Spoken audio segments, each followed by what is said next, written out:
వాణి వాణి ఏంటలా ఏం చేస్తామయ్య క్రిస్మస్ వస్తుంది కదా, ఏ సారీస్ కొంటే బాగుంటది? పట్టు చీర లేదంటే ఉప్పాడు పట్ట, కంచి పట్ట, ఏ పిండి వంటలు వండితే బాగుంటది, ఇల్లు ఎలా డెకరేట్ చేస్తే బాగుంటది అని ఆలోచిస్తున్నాను లావణ్య. ఓ అవునా, అందుకే ఇందాక నుంచి పిలుస్తున్నా పలకట్లేదు. అవును సరే, కానీ సింధు కనిపించిందా? ఈ రోజు ఉదయం నుంచి నాకు కనిపించలేదు. నాకేం కనిపించలేదు. ఏంటి కనిపించలేదా? క్రిస్మస్ కి ఏమైనా ప్లాన్ చేస్తున్నా ఏంటి? ఆయన ఎందుకలా టెన్షన్ పడుతున్నావు? ఈ విధిలో నువ్వే కదా మంచిగా శారీ కట్టుకొని పిండి వంటలు పట్టుకొని క్రిస్మస్ బాగా చేస్తావు, నీకెందుకు అంత టెన్షన్? అవును అంతేలే. వాణి వాణి, ఏ నువ్వు కూడా ఇక్కడే ఉన్నావా? ఇంటి దగ్గర చూసాను, అక్కడ లేకపోయేసరికి ఇక్కడ ఉంటావని ఇక్కడికి వచ్చాను. ఏం మాట్లాడుకుంటున్నారు ఇద్దరు? నీకోసమే మాట్లాడుకున్నాను. ఏంటి నా కోసమా? నా కోసం ఏం మాట్లాడుకుంటున్నారు? ఈ రోజు ఉదయం నుంచి కనిపించలేదు కదా, ఎక్కడికి వెళ్ళావు? క్రిస్మస్ ఏం ప్లాన్ చేస్తున్నావు అని ఆలోచిస్తున్నామే. షాపింగ్కి వెళ్ళానే.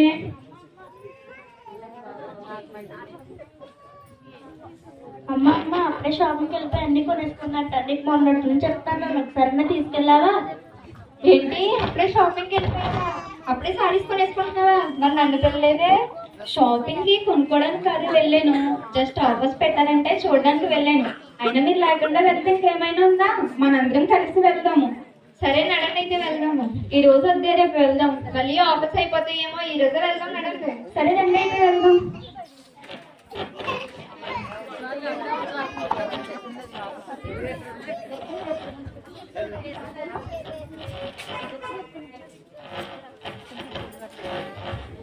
అబ్బా చాలా చలిగా ఉంది, ఒక్క దుప్పటి ఉన్నా బాగుండు. అమ్మా మీ దగ్గర ఏదన్నా ఒక పాత దుప్పటి అంటే నాకు ఇవ్వరా? ఏంటి దుప్పటా? మా ఇల్లు ఏమన్నా దుప్పటి వ్యాపారం అనుకుంటున్నావే ఏంటి? మేమేమో క్రిస్మస్ షాపింగ్ అని వెళ్తుండే దుప్పటి లేదు ఏమీ లేదు. ఎల్లెళ్ళు.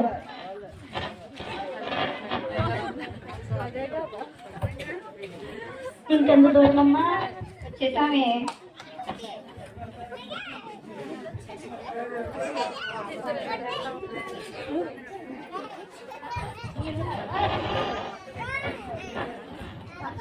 అమ్మా ఇక్కడ మా ఒక వ్యక్తికి యాక్సిడెంట్ అయిందమ్మా. చాలా బ్లడ్ పోయింది కానీ ఎవరో సహాయం చేయలేదమ్మా. చాలా మందిని సహాయం అడిగాం కానీ ఎవరో సహాయం చేయలేదమ్మా. కనీసం మీరైనా సహాయం చేయండి అమ్మా. మీ మొహాలు చూస్తుంటే సహాయం చేసే మొహాల్లో కనిపిస్తున్నాయి. ఏంటి యాక్సిడెంటా? చావంటున్నావేంటి? మేము సుగమాన్ క్రిస్మస్ బట్టలు కొనుక్కోవడానికి వెళ్తా ఉంటే చావంటున్నావేంటి? చస్తే చావని, బ్రతికితే బ్రతికని, మాకెందుకు? పక్కెళ్ళు. అది కాదమ్మా, ఒక మనిషికి సహాయం చేయడంలో తప్పేం కాదు కదమ్మా. అది లేదు ఇది లేదు, పక్కెళ్ళు.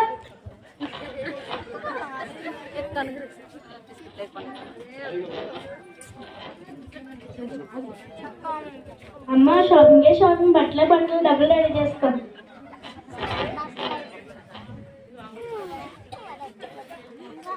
ఏం కావాలమ్మా?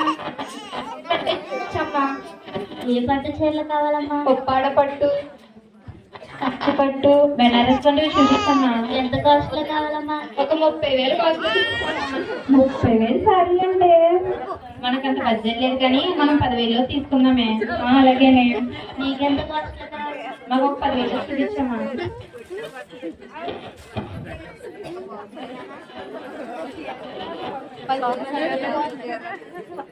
అబ్బా సింధు, ఈ సారీ చూడు ఎంత బాగుందో. దీనికన్నా మగ్గం వర్క్ పెట్టి కుట్టించుకున్నానంటే క్రిస్మస్ లో నేనే కలకల్లాడిపోతాను. అవునే, ఈ సారీ కూడా చూడు ఎంత బాగుందో. దీనికన్నా ఎంబ్రాయిడరీ వర్క్ పెట్టి కుట్టించుకున్నానంటే క్రిస్మస్ కి నేనే వెలిగిపోతాను. ఈ శారీ చూడండి, ఈ శారీ సిల్వర్ బోర్డర్ నా చేయి ఎంత వెడల్పు ఉంది. దీని కనుక మంచిగా క్రిస్మస్ లో కుట్టు కట్టుకున్నానంటే కలగల్లాడిపోతాను అంతే. మీరే నాకు కొనేది ఉందా? మంచి డ్రెస్ చూపించమ్మా. ఏ టైప్ లో డ్రెస్ కావాలమ్మా? లేటెస్ట్ మోడల్ చూపించమ్మా. అమ్మాయి ఇది ఎంత బాగుందో చూడు. బాగానే ఉంది కానీ కాస్ట్ ఎక్కువేమో. 30,000 చీర కొనుక్కోవచ్చు కానీ పర్లేదు కొను. అదే ప్యాక్ చేసేయమ్మా.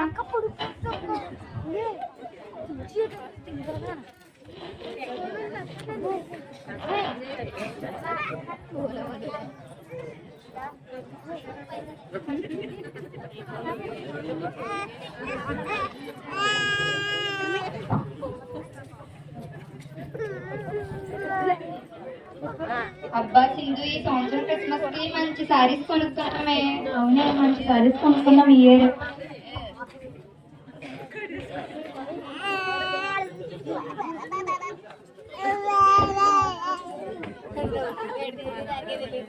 అమ్మా అమ్మా ఉదయం నుంచి టిఫిన్ ఇద్దమ్మా 30 రూపాయలు ఉంటే ఇవ్వండమ్మా. ఏంటి 10 రూపాయల? చూడే సింధు, రూపాయి కాదు 2 రూపాయలు కాదు, ఏకంగా 10 రూపాయలు అడుగుతున్నాడే. చూడే 30,000 రూపాయలు సారీ కొనుక్కుంటు కానీ 10 రూపాయలు ఇవ్వలేకపోతుంది. అవునవును, 10 రూపాయలని 10 లక్షలు కానీ ఫీల్ అవుతుంది. ఏంటి మాట్లాడుకుంటున్నారు? చూడండి, రూపాయి కాదు 2 రూపాయలు కాదు, 10 రూపాయలు అంట. దాని గురించే మాట్లాడుకుంటున్నామే. సరే చూస్తాను కదా. అన్ని కాగితాలే, 1 రూపాయి కూడా కనిపించట్లేదు. సింధు నీ దగ్గర 1 రూపాయి ఉందేమో చూడు. సరే చూస్తాను. నా దగ్గర అన్ని కాగితాలే ఉన్నాయే, 1 రూపాయి కూడా లేదు. లావణ్య నీ దగ్గర 1 రూపాయి ఉందేమో చూడు. నా దగ్గర అన్ని కాగితాలే, 1 రూపాయి లేదు. నా దగ్గర ఉందమ్మా రూపాయి. అమ్మ పుస్తకాలా? నాకే రూపాయి ఇస్తావా? నేనేంటో తెలుసా, నా రేంజ్ ఏంటో తెలుసా? నాకు తెలదమ్మా. ఏం తెలీదు నీకు? 30,000 రూపాయలు పెట్టి సారీ కొన్నాను రా, అది నా రేంజ్. అది కాదమ్మా. ఏంటది కాదు? అలాంటి నాకు రూపాయి ఇస్తావా? ఇంకొకసారి నువ్వు కానీ ముష్టి రూపాయి కానీ కనిపించిందంటే కాల్ కింద తీసుకొస్తానే.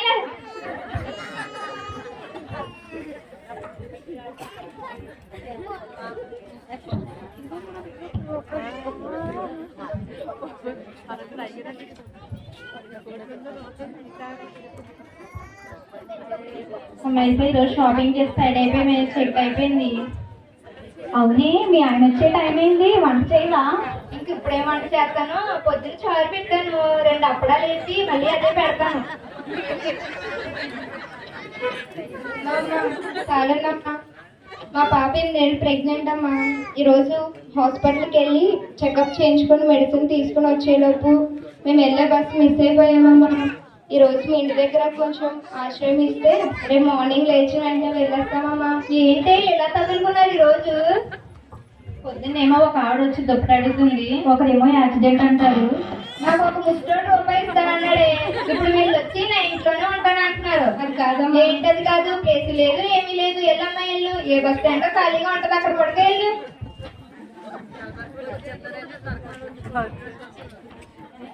సరే, మార్నింగ్ చర్చిలో కలుద్దాము. రేపు నేను 4 బాటలు అయిపోయాక వస్తానే చర్చికి. నేను 6 గంటలకు వస్తానే. నేను వాకింగ్ చెప్పేటప్పుడు రావడానికి ట్రై చేస్తానే. సరే రండి, అయితే వెళ్దాం. అందరికీ వందనాలమ్మా. వందనాలమ్మా. ప్రార్థన చేసుకుందాం. కళ్ళు మూసుకోండి.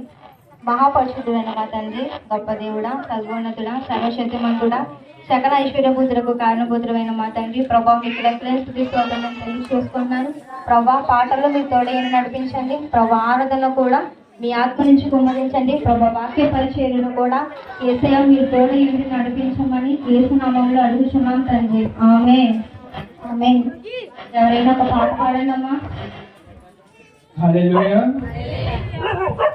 పరిశుద్ధుడవై మహిమ ప్రభావములకు నీవే పాత్రుడవు, బలవంతుడవై దీనుల పక్షమై కృప చూపువాడవు, దయాళుడవై ధారాళముగా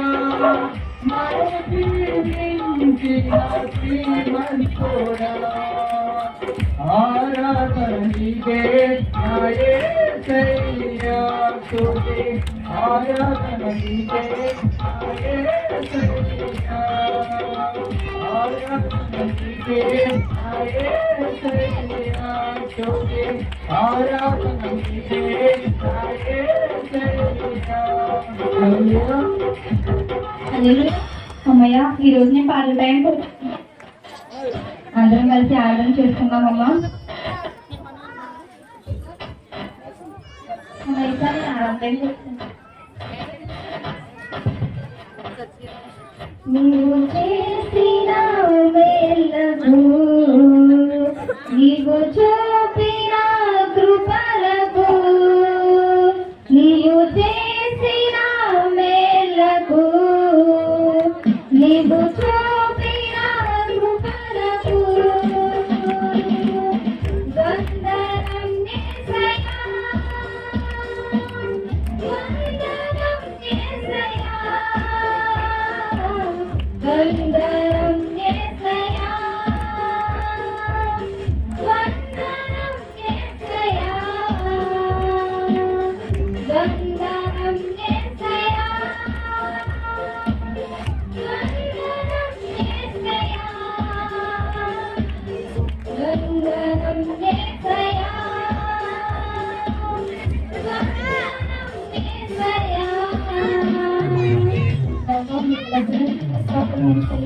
ప్రభా ఆరాధనలో మీ ఆజ్ఞ నుంచి నడిపించిన విధానం బట్టి నా ప్రభావ మీకు లెక్కలేదు చూపించుకోవటం మేము చెల్లించుకుంటూ ఏసునామంలో అడుగుతున్నాం తండ్రి.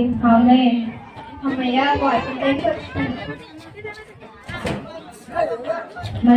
మరి కొద్ది రోజుల్లోనే క్రిస్మస్ రాబోతుందమ్మా. మరి క్రిస్మస్ ని ఎలా జరుపుకోవాలని ప్లాన్ చేసుకుని ఉంటూ ఉంటారు. అయితే క్రిస్మస్ అంటే ఏంటి, ఎలా జరుపుకుంటే దేవుడు సంతోషిస్తాడు అనేది ఎవరైనా ఒక మాటలో చెప్పండి అమ్మా. నేను చెప్తానమ్మ గారు. చెప్పమ్మా. క్రిస్మస్ అంటే మంచి విలువైన ఖరీదైన పట్టు చీర అమ్మగారు. ఇంకా చెప్పాలంటే 30,000 రూపాయలు పట్టు చీర అమ్మగారు. ఈ 30,000 రూపాయలు పట్టు చీర తగలేదా? సరే అమ్మ కూర్చోండి. అమ్మగారు నేను కూడా చెప్తాను అమ్మగారు. చెప్పమ్మా. క్రిస్మస్ అంటేనే పిండి వంటలు అమ్మగారు. గారెలు, బూరెలు, బొబ్బట్లు, జంతువులు, పొంగడం. అమ్మమ్మ ఇవన్నీ క్రిస్మస్ కేనా? లేదు అంటే స్వీట్ షాప్ ఏమైనా తరుగుతున్నారా లేదంటే ఏమైనా సారుతా అమ్మ? క్రిస్మస్ కే అమ్మగారు. సరే అంటే ఇన్ని పిండి వంటలు ఉండే ఎందుకైనా నీకు ఎప్పుడు ఏం పెట్టలేదా? ఎప్పుడు ఏం పెట్టలేదే నాకు. సరే చూడు ఈసారి చిన్న జంతువు ముక్క కూడా. సరే అమ్మ కూర్చో. అమ్మగారు నేను కూడా చెప్తాను అమ్మగారు. చెప్పమ్మా. క్రిస్మస్ అంటే ఇల్లంతా లైటింగ్ తో డెకరేట్ చేయడం అమ్మగారు. ఇల్లంతా లైటింగ్ తో డెకరేట్ చేసి క్రిస్మస్ ట్రీ పెట్టి స్టార్ పెట్టి ఇల్లంతా కరకల ఆడుతుంది అదమ్మగారు క్రిస్మస్ అంటే. సరే అమ్మ కూర్చో. మరి మీరందరూ ఒక్కొక్కరు ఒక్కొక్క మాట చెప్పారు. ఒకరేమో పిండి వంటలని, ఒకరేమో బట్టలని, ఒకరేమో స్టార్స్ లైటింగ్స్ అని ఒక్కొక్కరు ఒక్కొక్క మాట చెప్పారు. కానీ క్రిస్మస్ అంటే ఏంటి, ఎలా జరుపుకుంటే దేవుడు సంతోషిస్తాడు అనేది ఇప్పుడు మనం తెలుసుకుందాం. మన ఇంట్లో ఎవరైనా పాప కానీ బాబు కానీ పుడితే మనందరం చాలా హ్యాపీగా ఫీల్ అవుతాం. అంతేకాకుండా ప్రతి సంవత్సరం తన బర్త్డేకి కొత్త బట్టలు కొంటూ ఉంటాం. అంతేకాకుండా చాక్లెట్లు, బిస్కెట్స్, కేక్ ఇవన్నీ కొంటాం. మరి ఇవన్నీ ఎందుకు కొంటాము అంటే ఎవరైతే బర్త్డే జరుపుకుంటున్నా ఆ బాబు కానీ పాప కానీ హ్యాపీగా ఉండడానికి మనం ఇవన్నీ చేస్తూ ఉంటాం. కానీ క్రిస్మస్ విషయానికి వస్తే మన కోసం పుట్టిన యేసయ్యను సంతోషపరచడం మానేసి మనల్ని మనమే సంతోషపరుచుకున్నాం. మరి నిజాన్ని చెప్పాలంటే మనం చేసుకునే పిండి వంటలు, బట్టలు, స్టార్స్, లైటింగ్ ఇవన్నీ మన కోసం మనం చేసుకుంటున్నాం. ఓన్లీ మన సంతోషం కోసం మనం చేసుకుంటున్నాం. మరి దేవుని సంతోషం కోసం మనం ఏమైనా చేస్తున్నామా అంటే ఏమీ చేయటం లేదు. మరి ఏం చేస్తే దేవుడు సంతోషిస్తాడు అనేది ఇప్పుడు మనం అందరం తెలుసుకున్నాం. మత్తయి సువార్త 25వ అధ్యాయము 35వ వచనం ఎవరైనా చదవండి అమ్మా. నేను ఆకలి వంటిని, మీరు నాకు భోజనం పెట్టిద్దిరి. దప్పిగా ఉంటిని, నాకు దాహం ఇచ్చిద్దిరి. పరదేశమై ఉంటిని, నన్ను చేర్చుకుంటిరి.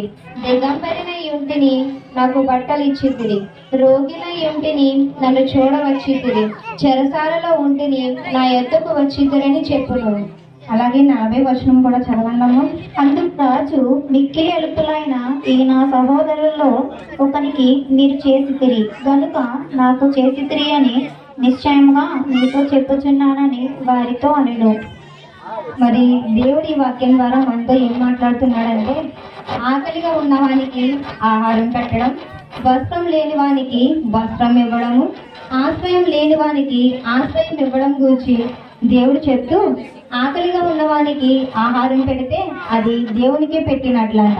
అలాగే వస్త్రం లేని వానికి వస్త్రం ఇస్తే అది దేవునికి ఇచ్చినట్లంట.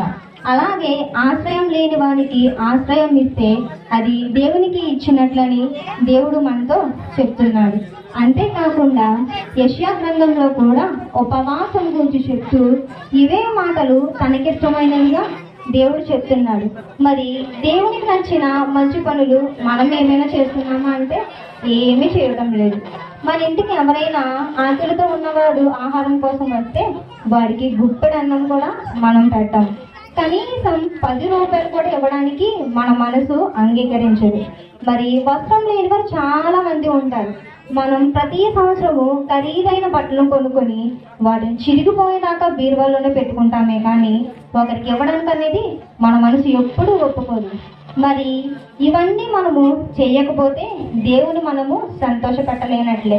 మరి ఈ మంచి పనులని మనం చేసినట్లయితే దేవుడు మనము సంతోషపెట్టినట్లే. మరి దేవునికి నచ్చిన మంచి పనులు చేయడమే కదా నిజమైన క్రిస్మస్ అంటే. మరి ఒక్కసారి మనల్ని మనం పరీక్షించుకున్నాం. అందరం కలిసి ప్రార్థన చేసుకున్నాం. యేసయ్యా మీకు స్తోత్రమయ్యా, స్తోత్రమయ్యా. ఈరోజు వాక్యం ద్వారా నాతో మాట్లాడావు ప్రభా, దాన్ని బట్టి మీకు స్తోత్రమయ్యా. క్రిస్మస్ అంటే ఎన్నో చీరలు కొనుక్కొని నన్ను నేను సంతోష పెట్టుకున్నాను, కానీ నీకు ఇష్టమైన పనులు చేసి నేను సంతోష పెట్టలేదు ప్రభా, నన్ను క్షమించండి. యేసయ్యా క్రిస్మస్ కి ఎన్నో డబ్బులు పెట్టి చీరలు కొన్నాను, కానీ 10 రూపాయలు కూడా నేను ఎవరికి ముష్టి వేయలేదు ప్రభా, నన్ను క్షమించండి దేవా. ఈ రోజు వాక్యం ద్వారా నాతో ఎంతగానో మాట్లాడావు ప్రభా, దాన్ని బట్టి మీకు స్తోత్రాలు చెల్లించుకుంటూ యేసునామములో అడుగుచున్నాము తండ్రి, ఆమేన్. స్తోత్రమయ్యా, స్తోత్రమయ్యా. యేసయ్య తండ్రి, ఈరోజు వాక్యం ద్వారా నాతో మాట్లాడడానికి స్తోత్రమయ్యా. ప్రభా, క్రిస్మస్ అంటే ప్రభా మంచిగా చీరలు కొనుక్కొని నన్ను నేను సంతోష పెట్టుకున్నాను తండ్రి. నేను సంతోష పెట్టే పని నేను చేయలేకపోయాను ప్రభా, నన్ను క్షమించండి అయ్యా. ప్రభా, క్రిస్మస్ అంటే ఇదంతా లైటింగ్తో డెకరేట్ చేసుకున్నాను, కానీ ప్రభా నేను సంతోష పెట్టే పని నేను చేయలేకపోయాను ప్రభా, నన్ను క్షమించండి అయ్యా. నా దగ్గర ఎన్నో వస్త్రాలు ఉన్నప్పటికీ తండ్రి నేను ఇతరులకు ఇవ్వలేకపోయాను ప్రభా, నన్ను క్షమించమని యేసునామములో నడుచున్నాను తండ్రి.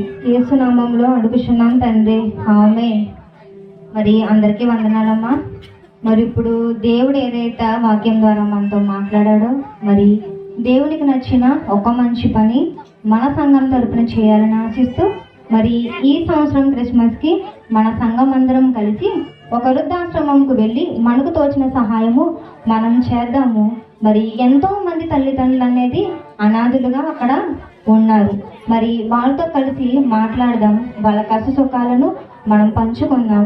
మరి ఈ ఆశ్రమం ఎక్కడ ఉంది అంటే ఆశ్రయ వృద్ధులాశ్రమం, శ్రీనగర్ కాలనీ, తుని.